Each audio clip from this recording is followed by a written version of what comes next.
Maraming salamat ulit sa iyo, Dunkirk, sa mga memory, mga alaala na binigay mo sa akin. Kahit na napakahirap ng trabaho namin dito sa dry dock.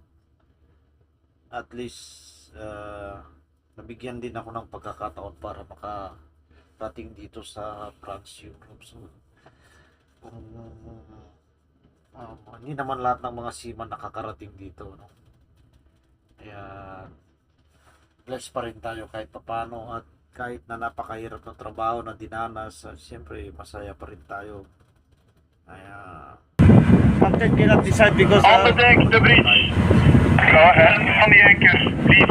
at ngayon ay papunta na kami sa Rotterdam. So, see you soon.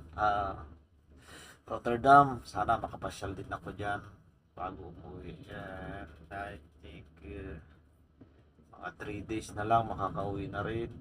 At kahit pa paano, nakainabot na rin tayo ng 3 buwan dito. So, yun na yung kaibahan dito sa pagpasok mo dito sa may pier dito sa Dunkirk. May mga gate, may gate yung tubig.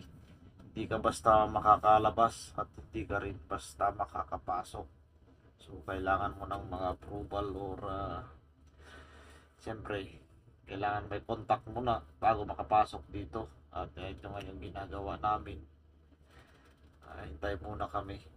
At yung time nga pala na ito, kaya medyo nagtagal kami dyan, ay muntik palang hindi kami matuloy gawa ng nagkaroon ng problema yung makina. Pero at least buti nagawa nila ng paraan sa makina.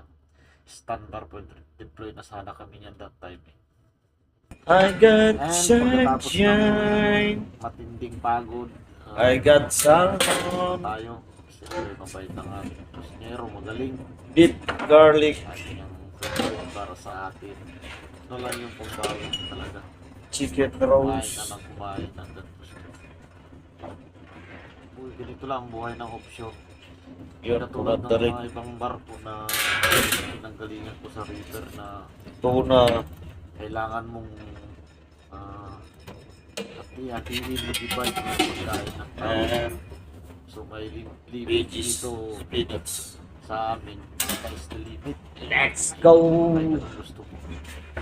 Pero dahil nagda-diet tayo, ganito lang yung ating kakain. That's it. Thank you and God bless. Bye-bye.